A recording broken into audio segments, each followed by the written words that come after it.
Vice ganda, sinuportahan ng Showtime family at ng mga sikat na artista at social media influencer.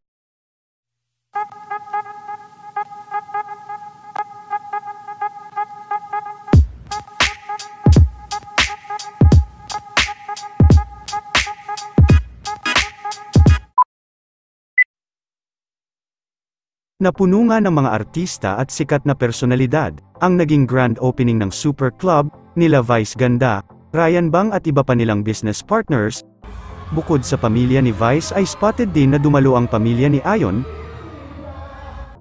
maging ang Showtime host na sina Lassie at iba pang staff sa Showtime ay nagsipunta din sa opening nito.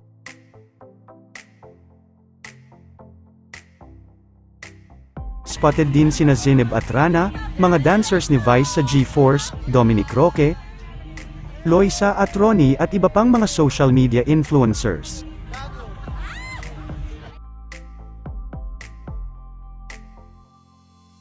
Hindi rin nagpakabog ang Toro family na pinangungunahan ni Tony Fowler at nag-perform din sila kanina.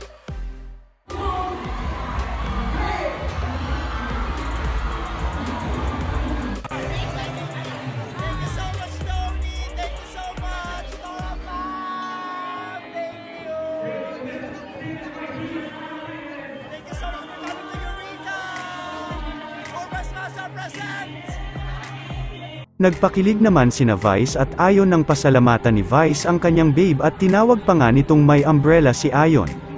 Big shoutout sa aking umbrella. Ayon is the...